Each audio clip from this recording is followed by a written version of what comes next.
The unedited scene on the Smothers Brothers Comedy Hour caused panic at CBS due to its boundary-pushing and explosive nature, as it mockingly addressed the Vietnam War, politics, and authority in unprecedented ways. A particular blooper managed to slip past the censors, resulting in a broadcast that was not only humorous but also highly controversial, leading to meetings, memos, and ultimately the show's cancellation. The events behind this uncut moment raised questions about the reasons behind the network's fear and the true nature of the ensuing battle. Pete Seeger's 1967 performance of Waist Deep in the Big Muddy on the Smothers Comedy Hour was a pivotal moment in televised protest, marking the end of his 17-year blacklist and signaling a shift in network censorship. Performance featured a folk song employing allegory from the Woo-Boo era, criticizing President Lyndon B. Johnson's Vietnam War escalation by depicting a stubborn captain leading troops into danger. Despite being invited to sing on the Season 2 premiere, CBS censored Seeger's performance due to concerns about its political subtext and implications. At The Big Fool referred to President Johnson as criticizing and mocking the government was uncommon in those days. Seeger complied with the censorship and performed different songs, but the Smothers Brothers openly challenged the network, leaked information to the press, and rallied public support, leading to mounting public outrage and growing national skepticism of the war. As a result, CBS relented, and Seeger returned on February 25, 1968, delivering the complete, uncensored performance before a national audience of 13.5 million households, representing a significant triumph for free expression. 2 days after this historic event, the renowned news anchor Walter Cronkite publicly questioned the war, further reflecting the impact of the uncensored performance. The public opinion of the Vietnam War shifted significantly, leading to President Johnson publicly admitting it as a turning point. The Smothers Brothers Comedy Hour's victory over CBS in a dispute caused the TV network to enforce rigorous scrutiny on every script, segment, and guest, turning the show into a tightly controlled battleground. Despite the challenges, Seeger's performance on the show established an impressive precedent in the field of TV shows and comedy. CBS continued to exert control by cutting entire segments such as the Don't Stop the Carnival episode. But the Smothers Brothers Comedy Hour decided to challenge boundaries again with Harry Belafonte's performance of Don't Stop the Carnival in 1968. This performance remains one of the pivotal moments in the struggle between artistic expression and corporate censorship in broadcast television. Belafonte, a renowned singer and activist, delivered a powerful calypso rendition of Don't Stop the Carnival amidst the real unrest during the 1968 Democratic National Convention in Chicago, contrasting the upbeat singing with footage of police beating protesters and rioting crowds, creating a satirical performance that CBS executives found too controversial for mainstream entertainment. As a result, CBS chose to cut the entire segment, and went further by destroying the original master footage, rare instance of a network erasing footage for political reasons.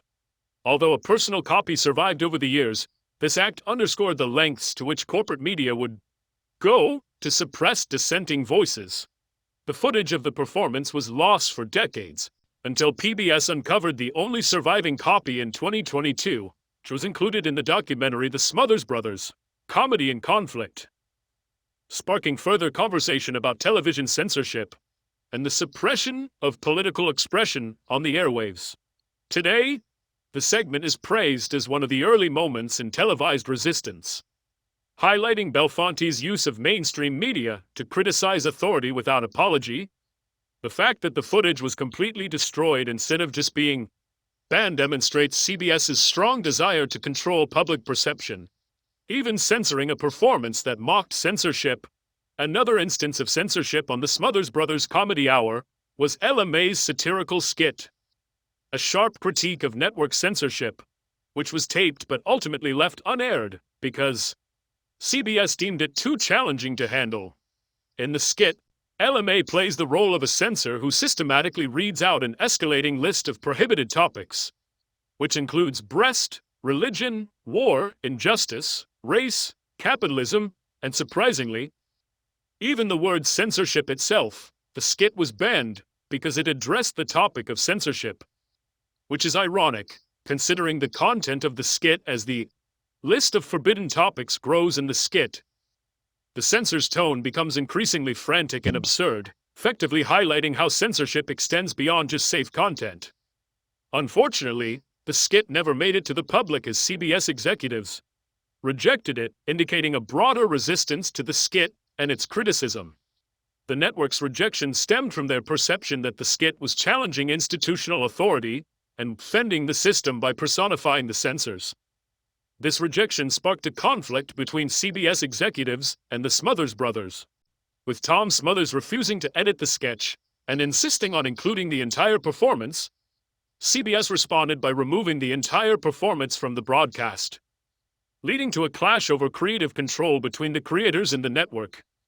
Despite never being aired, an excerpt of the skit reached the press and was covered by the New York Times, sparking a national discourse on television censorship. The skit's public exposure exacerbated the show's credibility struggle and prompted the public to question what TV networks might be concealing from them. By personifying the censor and breaking the unspoken agreement of broadcast compliance, the skit not only satirized taboo topics, but also challenged enforced censorship itself. Although the skit was shelved for a significant period, it demonstrated the Smothers Brothers' persistent resistance to network control, leading to a continuous struggle between the brothers and the CBS network. LMA's satirical portrayal in the skit served as an inspiration for later segments, including the NBC blackout of political monologues in 1969. Over time, the Smothers Brothers increasingly pushed the boundaries with the CBS network, ultimately drawing the attention of the White House due to their content. It's worth noting that CBS was not the only entity attempting to censor and suppress the Smothers Brothers Comedy Hour, indicating a wider opposition to their provocative content. The White House was concerned about how the performances of the Smothers Brothers Comedy Hour would impact public opinion. During the late 1960s, the show became a significant point of controversy, directly challenging both network and governmental boundaries.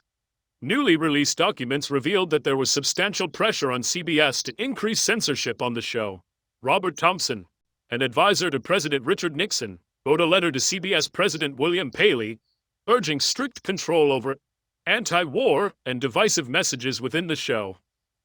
Thompson expressed concern about the influence of the Smothers Brothers on public opinion, stating that they were out of control. The government was clearly uncomfortable with the outspoken content of the brothers, as indicated by formal letters and internal White House transcripts. The internal White House calls described the Smothers Brothers Comedy Hour as a potential threat to the control of mass media, prompting the development of strategies to suppress and reduce their influence in popular culture. When the show was ultimately canceled, CBS attributed it to complex factors, but evidence and legal disclosures later painted a different picture, revealing concerted efforts to restrict provocative material. The cancellation involves suppressing Pete Seeger's anti-war anthem, destroying Harry Belafonte's politically charged performance, and outright canceling Joan Baez's anti-war song, Tom. Smothers described these events as part of a broader suppression of truth on national television, exposing a powerful dynamic in the 1960s where TV networks faced government censorship and political pressure. The Smothers Brothers Comedy Hour became a problem for the government, which lacked legal authority to directly censor television, leading the Nixon administration to employ indirect pressure tactics to silence the show. The government previously attempted to pressure CBS to increase censorship on the show, ultimately leading to its cancellation. The government utilized economic and institutional methods to indirectly enforce censorship rather than explicitly imposing it. These methods included pressuring corporate sponsors, influencing advertising boards, and leveraging high-level relationships with network executives to suppress content conflicting with governmental narratives. An NBC executive disclosed that the government employed behind-the-scenes tactics to enforce conformity and suppress network television, rather than resorting to direct legal action. The government's influence became apparent through the suppression of certain show performances, with CBS routinely pre-screening and editing politically charged segments. Despite CBS's efforts to censor and suppress the show, Tom and Dick Smothers publicly raised their voices and petitioned the FCC and Congress to challenge corporate suppression. Eventually, CBS canceled the show, attributing it to a missed production deadline, but internal evidence suggested political pressures played a significant role in the decision. The cancellation of the Smothers Brothers Comedy Hour in April 1969 was abruptly announced by CBS President William S. Paley, citing breach of contract for failing to submit finished episodes for internal censorship screening.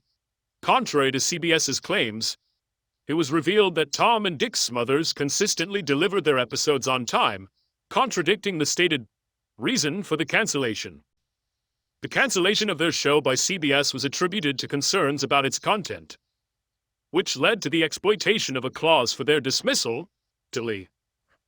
CBS provided a vague explanation, citing production delays and taste concerns as the complex reasons behind the decision. The Smothers Brothers, however, believed that they were being silenced and filed a breach of contract lawsuit against CBS. After a high-profile legal battle lasting for years, a federal jury ruled in favor of the Smothers Brothers on April 6, 1973, awarding them $776,300 in damages. Despite the legal victory, the brothers felt that it represented a triumph in court, but a cultural defeat, as it did not change the broader television discourse. Following the lawsuit, networks implemented a de facto ban on frontal political satire in primetime entertainment.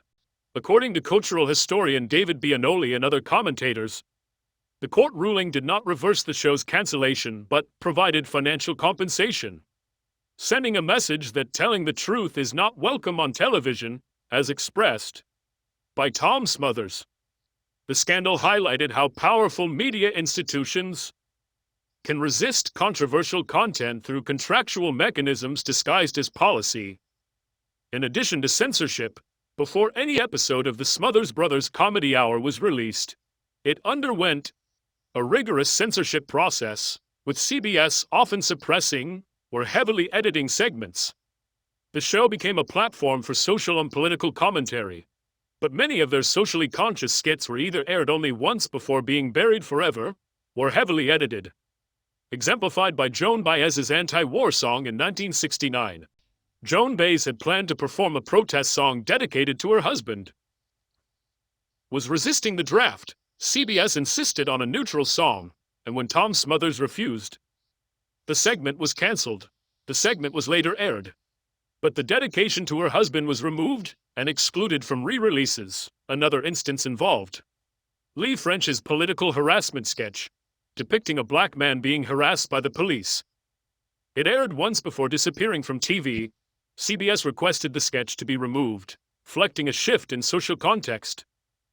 Even the Don't Stop the Carnival episode had to be fully cut before broadcast, representing a rare instance of complete removal. Apart from killing entire segments, CBS also subtly edited the show, masking content through different edits, without disclosing these changes to viewers. Whenever there were deemed to be words or verses that were too political, CBS clipped them out after rehearsals or from the final tape. CBS's strict demand for shows to be finished 10 days before release made it easy to delete these words and verses. The network also added canned laughter tracks to undercut serious or potentially controversial moments, diluting the weight of the original message. Without crediting or announcing these changes, the Smothers team fought back by delaying content submission until the last moment, so censors had less time to tamper. When censors suppressed innocuous skits, the brothers leaked the cuts to the press and rallied public support. These acts of suppression and editing had a chilling effect, muting or erasing content that once carried social truth. Tom Smothers noted that, after 1969, entertainment shows featuring confrontational political commentary disappeared from national TV. CBS managed to dampen many of the messages that the Smothers Brothers Comedy Hour was trying to convey. Some of the material survived in leaked drafts or press coverage, but much of the original content was lost or buried in archives. The show's battle with censorship had a widespread cultural impact, leading future shows to tread lightly around controversial topics. In 1969, the cancellation of the Smothers Brothers Comedy Hour by CBS marked a significant turning point in broadcast television. The show, known for its politically charged satire and anti-war stance, was removed from the airwaves, stifling future political commentary on television. The cancellation led to networks shying away from producing content addressing politics, war, or controversy due to fears of backlash from executives, sponsors, and regulators. The Smothers Brothers Comedy Hour was revolutionary for its combination of folk music, comedy, and direct references to the Vietnam War, civil rights protests, and religious themes, all of which were typically off-limits in primetime. Critics later observed that while previous shows used politics for laughs, the Smothers Brothers used comedy to launch real political commentary, laying the groundwork for future shows. The swift cancellation of the show sent a clear and chilling message, leading CBS to impose strict limits on guest content, satire, and politically sensitive dialogue, setting a precedent for upcoming comedy variety shows to maintain a safe distance from challenging authority. As a result, political satire largely vanished from primetime until Saturday Night Live revived cutting-edge commentary in the mid-1970s. Despite the efforts to suppress the show, it left an enduring legacy and lasting influence for future generations of comedians and satirists. As for the current relevance of the show, it's worth considering the impact of airing uncensored today, and whether it would still challenge the system as it did in the past. What are your thoughts on the censorship of the Smothers Brothers show and its potential impact if it aired uncensored today? Feel free to share your comments, and don't forget to like, share, and subscribe for more insightful content.